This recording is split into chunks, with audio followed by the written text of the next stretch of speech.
ఒక్కొక్కరి యొక్క జననము చాలా ఆశ్చర్యంగా ఉంటుంది. అది ఈశ్వరుని యొక్క అనుగ్రహం. దాన్ని ఆ పవిత్రమైన కోణంలో వినవలసి ఉంటుంది. కాబట్టి ఇప్పుడు జాంబవంతుడు అంటున్నాడు, అప్సరాప్సరసాం శ్రేష్ఠ విఖ్యాత పుంజిక స్థల అంజనీతి పరిఖ్యాత పత్ని కేసరిణో హరేహి విఖ్యాత త్రిశిలోకేషు రూపేణా ప్రతిమా భువి అభిశాపాదభూత్ తాత వానరీ కామరూపిణి దుహిత వానరేంద్రస్య కుంజరస్య మహాత్మనః. పుంజక స్థల అనబడేటటువంటి ఒక చాలా అందగత్తె అయినటువంటి అప్సరస ఒక ఆమె ఉండేది. ఆమె కామరూపిణి. ఆమెకి ఒకానొకప్పుడు ఒక శాపం కలిగింది.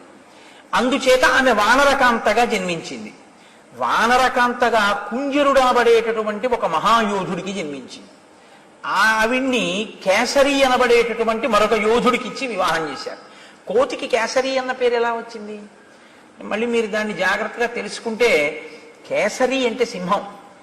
ఒకానొకప్పుడు శంఖము శబళ అని పేరు కలిగినటువంటి 2 ఏనుగులు ఉండేవి.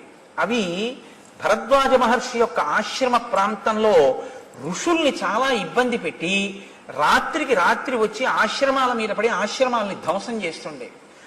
ఆ 2 ఏనుగుల్ని నిగ్రహించగలిగినటువంటి బలవంతుడెవరు అని ఆలోచిస్తున్న కాలంలో ఈయన అంజనాదేవి భర్త అయినటువంటి వానరుడు ఆ 2 ఏనుగులతో యుద్ధం చేసి వాటిని మట్టు పెట్టాడు. 2 ఏనుగుల్ని ఏకకాలంలో చంపినవాడు కాబట్టి భరద్వాజ మహర్షి సింహం లాంటి వాడివి అని కేసరి అని బిరుదునామం ఇచ్చారు. ఆ బిరుదునామమే ఆయనకి లోకంలో ఉండిపోయింది. ఉండిపోయిన ఆ కేసరికి అంజనాదేవినిచ్చి వివాహం చేశారు. ఎవరి అంజనాదేవి? పుంజక స్థల అన్న అప్సరసయే. ఆమె శాపవశాత్తు కుంజరుడికి వానరకాంతగా జన్మిస్తే ఆ వానరకాంతనే తీసుకొచ్చి ఈ కేసరికి ఇచ్చి వివాహం చేశారు. ఆమె పేరు అంజన.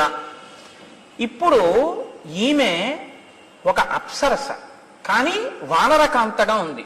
చాలా గొప్ప అందగత్తె, కామరూపిణి. ఆమె ఎప్పుడు ఏ రూపం కావాలంటే ఆ రూపాన్ని పొందుతుంది. ఆమె ఒకనాటి సాయంకాలం ఒక పర్వత శిఖరం మీద నిలబడి ఉండగా వాయువు మనసా వచ్చి ఆమెని కౌగిలించుకున్నారు. ఎవడి ధూర్తుడు నా పాతివ్రత్యాన్ని భంగపరిచే ప్రయత్నం చేసినవాడు అని ఆవిడ అడిగింది. అడిగితే ఆయన వెంటనే ఒక మాట చెప్పారు. ఆయన అన్నారు, ఎందుచేతనంటే చాలా గొప్ప కారణజన్ముడు రావాలి. ఆయన వస్తే తప్ప రామాయణాన్ని ఒడ్డుకు చేర్చడం ఒక సాధ్యం కాదు. కాబట్టి ఇప్పుడు శివతేజస్సు వాయువు శివుని యొక్క అష్టమూర్తుల్లో ఒకటి. అంత తేలికగా ఆ అవతారం రావడం సంభవం కాదు. చాలా జాగ్రత్తగా క్షేత్రమనందు చేరవలసి ఉంటుంది. అది సుబ్రహ్మణ్యోత్పత్తిలాగా.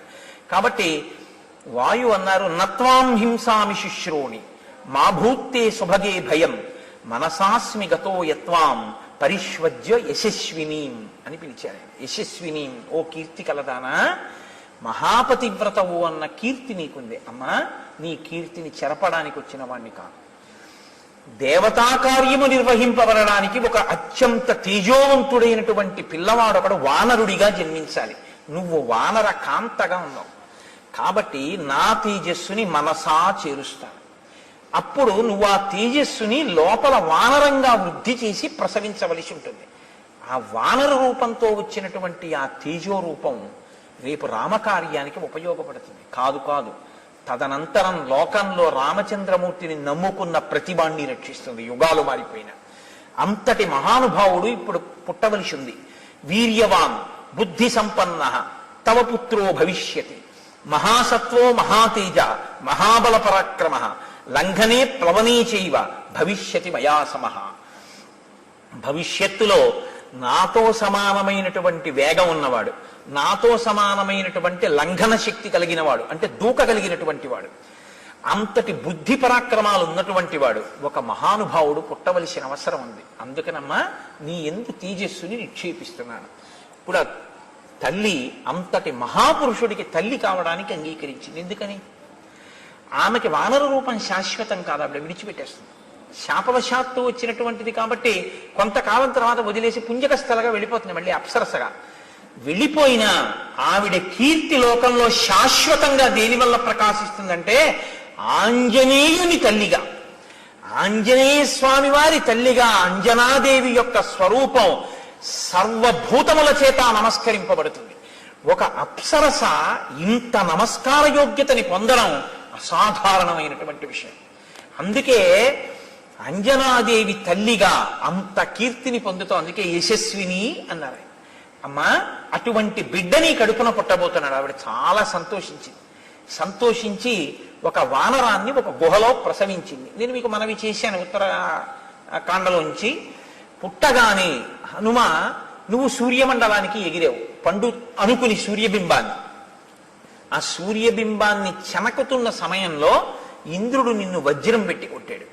ఆ వజ్రపు దెబ్బకి నువ్వు పర్వత శిఖరముల మీద పడితే నీ ఎడమ దవడ సొట్టపడింది.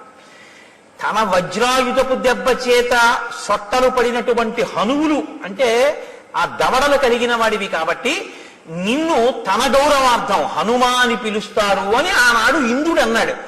ఇంద్రుడి చేత నామకరణం ఉంచబడిన వాడివి, సొట్టబడిన హనువు కలిగిన వాడివి కాబట్టి నీకు హనుమ అని పేరు వచ్చింది. ఆనాడు దేవతలందరూ నీకు వరాలు ఇచ్చారు. నీకివ్వబడినటువంటి వరాలలో చాలా చాలా గొప్ప వరం ఏమిటో తెలుసా? అశస్త్ర వజ్రతాం తాత సమరే సత్యవిక్రమ వజ్రస్య చ నిపాతేన విరుజం త్వాం సమీక్ష్య చ సహస్ర నేత్ర ప్రీతాత్మ దదౌతే వరముత్తమం. నువ్వు యుద్ధంలో ఏ అస్త్రము చేత ఏ శస్త్రము చేత నిహతుడివి కవు. నీకు దేవేంద్రుడిచ్చిన వరం నిన్ను వజ్రాయుధం కూడా ఏమీ చెయ్యలేదు. దానితో పాటు స్వచ్ఛందతశ్చ మరణంతే భూయాదితి వై ప్రభో. నీవు కోరుకుంటే వదిలిపెడతావు తప్ప శరీరాన్ని, నువ్వు శరీరం విడిచిపెడదాము అని కోరుకోకపోతే నిన్ను పడగట్టగలిగిన వాడు సమస్త భూతములలో, దేవతలలో, 3 లోకములలో ఎవడు లేడు. గాలిని కుంభిని అగ్ని అంబువల ఆకాశ స్థలిం దిక్కులన్నంటేనే అంత అల్లరి చేశాడు హిరణ్యకశిపుడు. అసలు బ్రహ్మగారు వరం ఇచ్చారు, నీకు స్వచ్ఛంద మరణం, నువ్వు కోరుకుంటే శరీరం పడుతుంది లేకపోతే పడదన్నారు. ఇంత బలం ఉన్నాయన ఇలా దండం పెడుతూ కూర్చున్నాడు. ఏమీ ఆయన కోరుకున్నది లేదు. రఘునందన రఘునందన రఘువర సేవన రఘుపతి ఛాయన శతయోజన శత